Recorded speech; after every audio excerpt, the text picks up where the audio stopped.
Today I am starting with light and it's phenomenas. तो light क्या है? Light is a form of energy, और हम इसको इलेक्ट्रोमैग्नेटिक रेडिएशन भी बोल सकते हैं, क्योंकि इलेक्ट्रोमैग्नेटिक रेडिएशन ही होती हैं। अब ये सेम चीज़ें हीट में भी बोली थी कि heat is a form of energy, it's a form of electromagnetic radiation. तो हीट में और लाइट में क्या डिफरेंस है? तो अब हीट को जैसे हम देख नहीं सकते, हीट को हम सिर्फ फील कर सकते हैं, या तो कुछ ठंडा होगा या कोई बॉडी जो है वो गर्म होगी, तो उसको हम देख नहीं सकते थे। लेकिन यहाँ पे क्या है, लाइट को हम देख सकते हैं। अब कोई भी ऑब्जेक्ट है, जैसे ये पेन है, ये पेन हमें क्यों दिखाई दे रहा है? क्योंकि इसके ऊपर लाइट आ रही है। अगर इसके ऊपर लाइट नहीं आती तो ये विजिबल नहीं होता। यही डिफरेंस है लाइट में और हीट में। तो अब ये जो लाइट है, विजिबल इलेक्ट्रोमैग्नेटिक रेडिएशन हम इसको बोल सकते हैं। तो विजिबल ये नहीं है कि सारी की सारी जो इलेक्ट्रोमैग्नेटिक रेडिएशन है वो हमें दिखाई देंगी, सारी नहीं दिखाई देती हैं। जो दिखाई देती हैं वो होती हैं जिनकी वेवलेंथ 380 नैनोमीटर से 750 नैनोमीटर तक हो। तो वेवलेंथ हमारे पास 380 से 750 नैनोमीटर होनी चाहिए। और अगर फ्रीक्वेंसी की बात करें तो ये होती है 400 टेराहर्ट्ज से लेकर 790 टेराहर्ट्ज तक।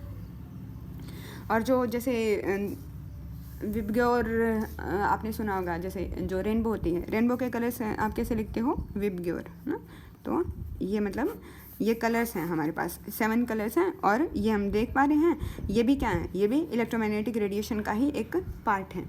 तो वो डिफरेंट डिफरेंट कलर्स की वेवलेंथ अलग अलग होती है।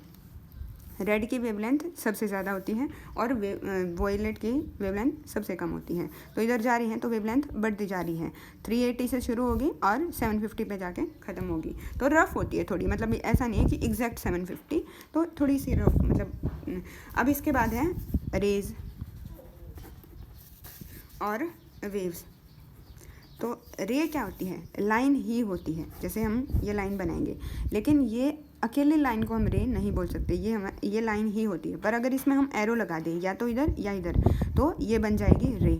इधर एरो लगाने का मतलब है कि ये यहाँ से यहाँ पे ट्रैवल कर रही है। तो लाइट को दिखाने का ये भी एक तरीका है कि लाइट जो है इस तरीके से इस डायरेक्शन में ट्रैवल कर रही है, तो हम इसको ये एक लाइन बना के एरो लगा देते हैं। या फिर दूसरा है वेव। तो वेव क्या होती हैं? वेव जो है एक डिस्टरबेंस है ना, और इस डिस्टरबेंस से क्या होता है? एनर्जी ट्रैवल करती है, एनर्जी ट्रैवल, है ना। इस डिस्टरबेंस की हेल्प से एनर्जी ट्रैवल करती है। जैसे हीट वाले चैप्टर में हमने देखा था कि एक एटम जो है, एक पार्टिकल ऑसिलेट करेगा, वो दूसरे वाले को भी डिस्टर्ब कर देता है। डिस्टरबेंस से एनर्जी ट्रांसफ़र हो रही है, वो उसको हम वेव ही बोलते हैं।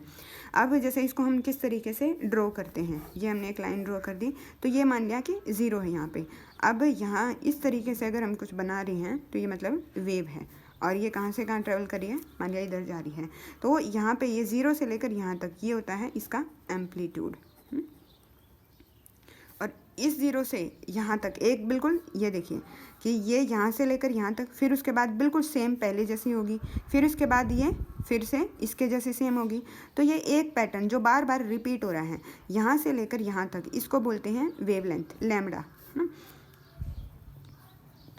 और फ्रीक्वेंसी क्या होती है कि 1 सेकंड में कितनी वेव क्रॉस कर जाएंगी किसी पॉइंट को, तो उसको हम बोलते हैं फ्रीक्वेंसी।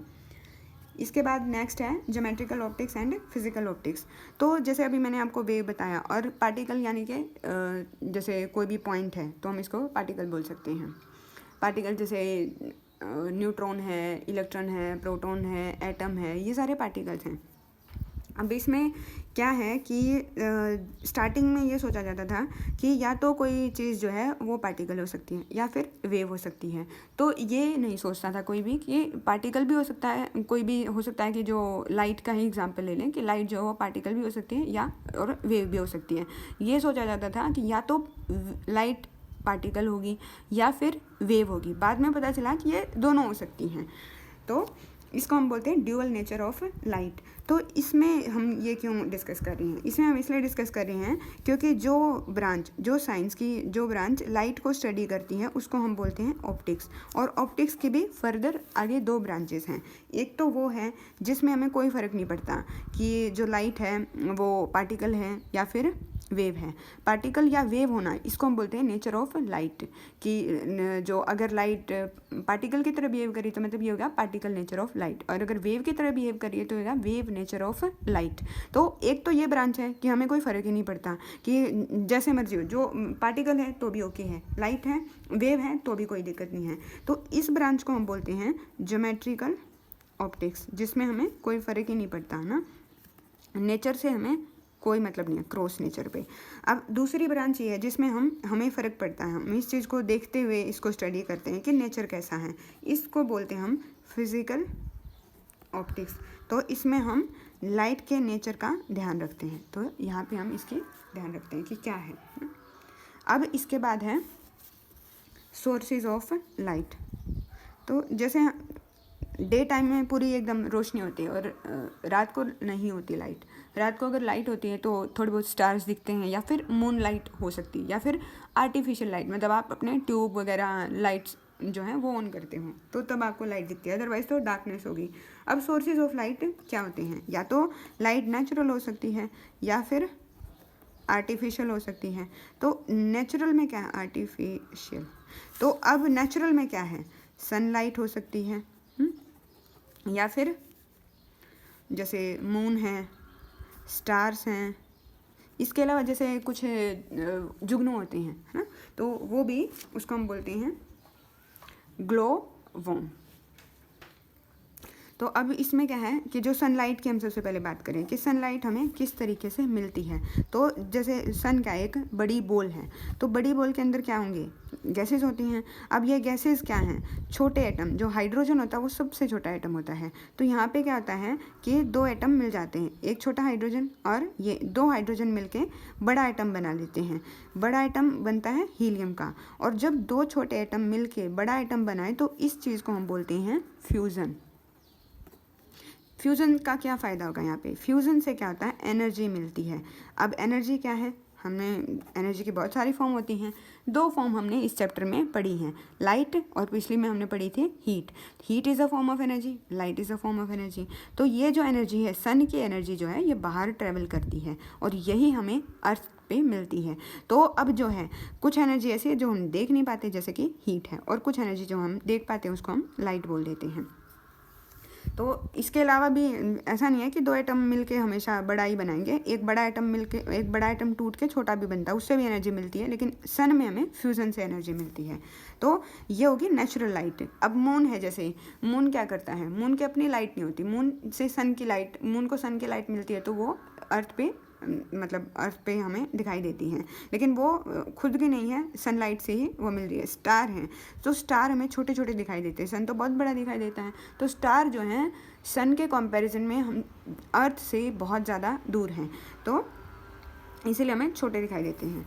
इसके बाद है आर्टिफिशियल लाइट। तो आर्टिफिशियल लाइट में क्या होगा कि जैसे कि हमें पता है कि हम क्या यूज़ करते हैं कि नियॉन लाइट होगी, है ना, आर्टिफिशियल लाइट में, या फिर ट्यूब्स हैं,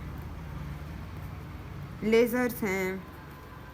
तो सब के सब कैसे चलते हैं, इलेक्ट्रिसिटी से हम इसको चलाते हैं, या फिर कोई और एनर्जी हम यूज़ कर सकते हैं। तो ये हो गए आर्टिफिशियल लाइट। अब इसके बाद है different phenomena exhibited by the light.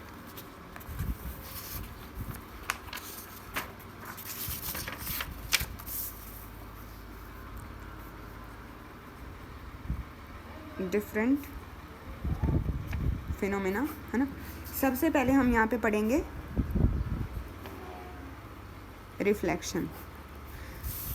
तो यहाँ पे हमें एक और चीज़ का ध्यान रखना है, न्यू। एक होता है रिफ्रैक्टिव इंडेक्स।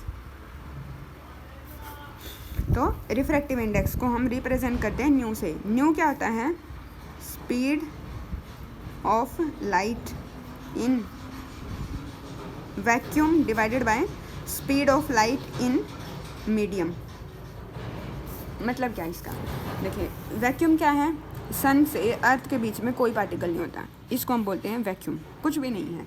तो अब जो लाइट है सबसे ज़्यादा स्पीड से वैक्यूम में ही ट्रैवल करती है, सबसे ज़्यादा स्पीड वहीं पे होगी।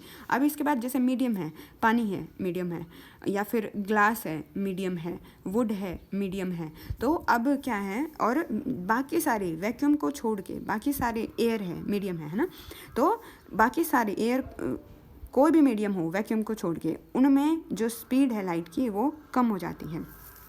और इन दोनों का ratio speed of light in vacuum divided by speed of light in medium, इसको बोलते हैं रिफ्रैक्टिव इंडेक्स। और जैसे मीडियम मैंने आपको बता दिया, वैक्यूम मीडियम है, एयर इज़ अ मीडियम, कोई भी लिक्विड है वो मीडियम होगा, सॉलिड है वो भी मीडियम है। तो अब हम रिफ्लेक्शन पढ़ते हैं। तो रिफ्लेक्शन में हम क्या करेंगे कि ये मान लिया यहाँ पे है मीडियम नंबर 1 और ये है मीडियम नंबर 2, ये प्लेन सरफेस है ना, तो यहाँ पे कुछ भी हो सकता है पानी हो सकता है यहाँ पे कोई मिरर रखा हो, है ना। तो अगर एग्जांपल यहाँ पे हम मिरर का ही ले लेते हैं, मिरर को अगर प्लेन मिरर है तो हम उसको ऐसे एक लाइन लगा के और पीछे इस तरीके से दिखा देते हैं, तो ये किसको शो कर रहा है, ये कर रहा है प्लेन मिरर को, जो हम घर में यूज़ करते हैं। तो यहाँ पे ये हो गया। अब अगर इस सरफेस के हम परपेंडिकुलर डायरेक्शन में एक लाइन ड्रॉ कर दें, ये क्या है, इसको बोलते हैं, इसके ऊपर परपेंडिकुलर ड्रॉ करने को बोलते हैं हम नॉर्मल, ठीक है। अब इसके ऊपर एक लाइट इंसिडेंट होगी, तो मान लिया कि यहाँ से लाइट आ गई। अब ये जो लाइट आ रही है ये नॉर्मल के साथ है, ये इधर आ रही है, तो एरो दिखा दिया, ये होगी इंसिडेंट लाइट, इसको हम बोलेंगे इंसिडेंट लाइट। तो ये जो इंसिडेंट लाइट है नॉर्मल के साथ जितना एंगल बना रही है उसको हम बोलते हैं एंगल ऑफ इंसिडेंस, ये हो गया आई, एंगल ऑफ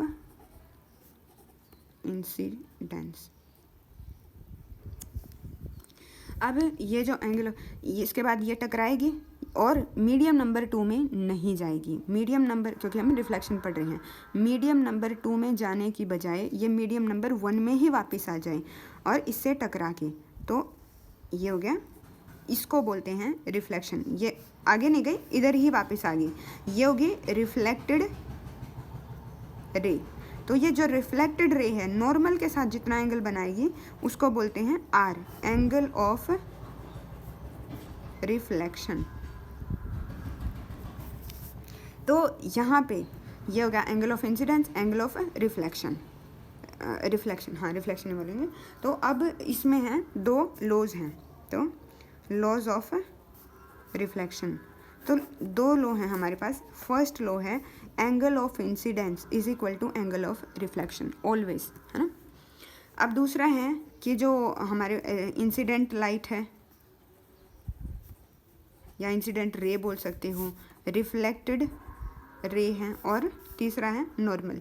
ये जो तीनों चीज़ें हैं ये एक ही प्लेन में होंगी। एक ही प्लेन में होने का मतलब है कि हम इसको किसी एक पेपर के ऊपर ड्रॉ कर सकते हैं। जैसे मान लिया कि ये एक सरफेस है, मान लिया कि ये एक सरफेस है, इस सरफेस और ये एक प्लेन है, इसके ऊपर हमने ये नॉर्मल ड्रॉ किया, यहाँ से लाइट आई और यहाँ पे चली गई, तो तीनों को हम एक ही पेपर पे ड्रॉ कर सकते हैं। अगर ऐसा हो, यहाँ पे तो नॉर्मल है, लाइट यहाँ से इंसिडेंट आई हुई और ये ऊपर चली गई, तो मतलब 2 तो इसी पेपर पे बना पा रहे थे हम, तीसरा ये ऊपर चला गया, तो ये ऐसा नहीं होगा कभी भी, ये चीज़ गलत होगी। तो क्या होगा कि तीनों को हम एक ही पेज पे बना सकते हैं, तो एक ही आई इक्वल टू आर हो गया, दूसरा एक ही पेपर पे हम इसको ड्रॉ कर सकते हैं। नेक्स्ट है सेकेंड इज रिफ्रैक्शन। तो रिफ्रैक्शन क्या होता है, यहाँ पे रिफ्लेक्शन में क्या था कि सेम मीडियम में लाइट बेंड होगी, लाइट मुड़ गई, सेम सीधी नहीं जा रही, अब ये मुड़ गई है लेकिन मीडियम चेंज नहीं हुआ। दूसरा है रिफ्रैक्शन। तो रिफ्रैक्शन में क्या होगा, और इससे पहले एक बार मैं और बता दूं कि मिरर कितने टाइप के होते हैं। प्लेन मिरर हमने बनाया जो हम घरों में देखते हैं। अब इसके अलावा हो सकता है एक कनकेव मिरर हो सकता है, कनकेव मिरर, और दूसरा हो सकता है कनकेव मिरर, और तीसरा हो सकता है कॉन्वेक्स मिरर। तो जो कनकेव मिरर होता है उसको हम इस तरीके से दिखाते हैं, ऐसा, है ना, और जो कॉन्वेक्स मिरर है इसको हम इस तरीके से दिखाते हैं, ठीक है। तो इसके बाद है रिफ्रैक्शन। तो रिफ्रैक्शन में क्या होगा, फिर से हम रिफ्रैक्टिव इंडेक्स हम ऑलरेडी पढ़ चुके हैं। रिफ्रैक्शन में क्या होगा कि ये होगा ये एक सरफेस है, यहाँ पे मीडियम नंबर 1 है, ये होगा मीडियम नंबर 2। फिर से हम एक नॉर्मल ड्रॉ करेंगे, तो ये होगा n। अब यहाँ पे फिर से लाइट आई, ये होगा, ये है incident ray. Incident ray normal के साथ जो एंगल बनाएगी उसको हम आई ही लिखेंगे यहाँ पे भी, ये होगा एंगल ऑफ इंसिडेंस। अब क्या होगा कि लाइट इधर ही नहीं जाएगी, सेम मीडियम में नहीं रहेगी, इस बार लाइट जो है मीडियम चेंज कर लेगी। जैसे ही लाइट मीडियम चेंज करेगी तो वैसे तो लॉजिकली तो क्या होना चाहिए था कि ये एकदम स्ट्रेट जानी चाहिए थी, लेकिन बीच में मीडियम चेंज हो रहा है, तो इसीलिए क्या हो जाएगा, ये सीधी नहीं जाएगी, थोड़ी सी ये मुड़ जाएगी। हो सकता है ये इधर मुड़ जाए, हो सकता है इधर मुड़ जाए, तो ये थोड़ी सी बैंड हो जाती है।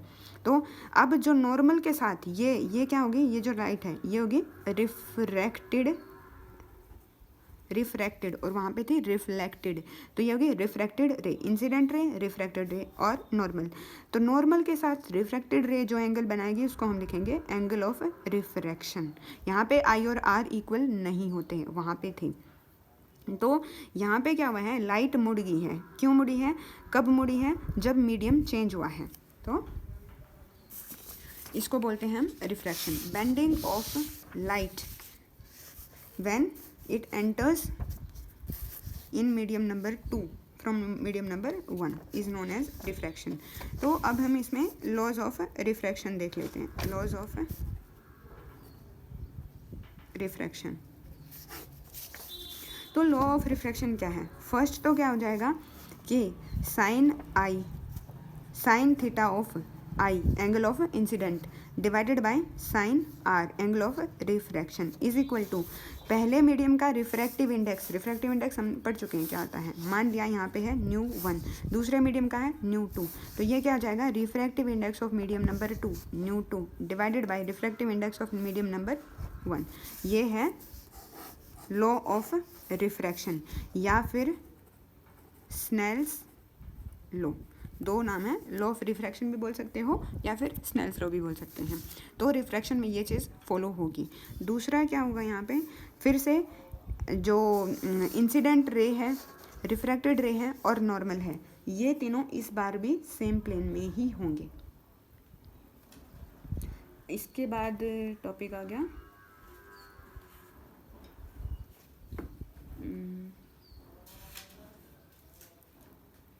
नेक्स्ट इज, इसमें दे रखा है एग्जाम्पल ऑफ रिफ्रैक्शन। तो एग्जाम्पल ऑफ रिफ्रैक्शन क्या है,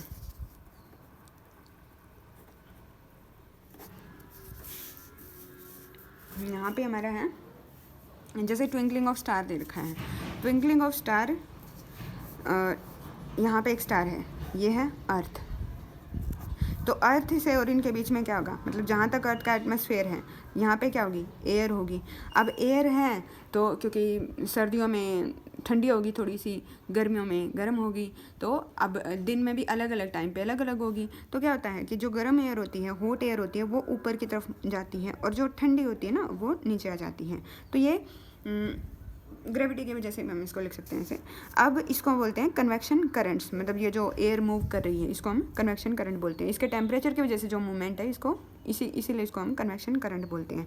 तो अब क्या होगा, क्योंकि ये लगातार ये चेंज होती रहती है, तो कभी तो इसका क्योंकि टेम्परेचर के साथ टेम्परेचर चेंज होगा तो रिफ्रैक्टिव इंडेक्स न्यू भी चेंज होता है। तो अगर क्योंकि इसका टेम्परेचर चेंज हो रहा है, टेम्परेचर चेंज होगा तो इसका रिफ्रैक्टिव इंडेक्स चेंज होगा। रिफ्रैक्टिव इंडेक्स चेंज होने का मतलब है कि स्पीड जो है वो चेंज होती है। तो अब यहाँ से क्या है, ये स्टार हमें क्यों दिख रही है, क्योंकि स्टार से लाइट अर्थ पे आ रही है। अब ये अर्थ कभी तो इसका रिफ्रैक्टिव इंडेक्स कुछ है, कभी कुछ है, तो ये जो लाइट आएगी इसके लिए स्पीड चेंज होती है, कभी ज़्यादा कभी कम, इसीलिए हमें कभी ज़्यादा ब्राइट दिखते हैं, कभी ये कम ब्राइट दिखते हैं, और उसी को बोलते हैं ट्विंकलिंग ऑफ स्टार्स। तो ये हम लिख दिया twinkling of stars. Second example is coin placed in a beaker. तो अब ये देखिए, मान लिया कि ये हमने एक बीकर लिया और इसमें हमने पानी डाल रखा है, ठीक है, ये हमने रखा हुआ है बिल्कुल बॉटम पे, यहाँ पे कॉइन रखा हुआ है। तो अगर आप देखोगे ऊपर से तो ये बॉटम पे ही दिखना चाहिए कि नीचे रखा हुआ है, पर अगर इसमें पानी डालने की वजह से, क्योंकि यहाँ पे मीडियम नंबर 1, मतलब यहाँ पे मीडियम कुछ और है, यहाँ पे पानी है और यहाँ पे एयर है, जहाँ से आप देख रहे हो यहाँ पे एयर है, और जहाँ पे ये कॉइन रखा हुआ है वो है लिक्विड। तो ये मीडियम चेंज हो रहा है। मीडियम चेंज होने की वजह से इसमें स्पीड ऑफ लाइट अलग होगी और यहाँ पे लाइट की स्पीड अलग होगी। तो जो लाइट सीधी आनी चाहिए थी वो सीधी नहीं आएगी, ये बैंड हो जाएगी मीडियम चेंज होने की वजह से। तो रिफ्रैक्शन होगा। जो कॉइन है तो नीचे, लेकिन आपको दिखेगा कहाँ, ये थोड़ा सा ऊपर दिख जाता है। तो ये जो शिफ्टिंग ऑफ कॉइन है, मतलब था यहाँ पे, दिख रहा है यहाँ पे, है ना, तो ये रियल है, लेकिन इमेज यहाँ पे बनती है। ये आपको इधर दिख रहा है, ये क्यों हो रहा है, फिर से ये रिफ्रैक्शन की वजह से हो रहा है। नेक्स्ट इज एपरेंट रे लेंथ ऑफ डे। तो अब जैसे कि सुबह ये है, अर्थ है यहाँ पे अपना, जैसे सन राइज के टाइम पे अर्थ का क्या होगा, जैसे सन जो है वो हमें यहाँ पे कहीं दिखता है, और सन ये होगा सन राइज, सन सेट। तो सन राइज के टाइम पे क्या होता है कि ये आपको पहले ही 2 मिनट पहले ही सन दिखना शुरू हो जाता है, जिस टाइम पे राइज हो रहा है उससे 2 मिनट पहले। तो 2 मिनट यहाँ पे एक्सटेंड हो गए। इसी तरीके से सन सेट होने के बाद भी 2 मिनट बाद तक दिखता है, 2 मिनट बाद 2 मिनट पहले, तो टोटल कितना आ गया, 2 + 2 4 मिनट। दिन जो है वो 4 मिनट ज़्यादा लंबा दिखता है हमें। क्यों दिखता है, फिर से ये रिफ्रैक्शन की वजह से ही हो रहा है। तो रिफ्रैक्शन के एग्जांपल हमने दिए, ट्विंकलिंग ऑफ स्टार हो गया, है ना, और या फिर किसी बीकर में जो कॉइन रखा है उसकी हाइट जो वो डिफरेंट दिखती है, और दिन जो है वो ज़्यादा बड़ा दिखता है। इसके बाद है टोटल इंटरनल रिफ्लेक्शन।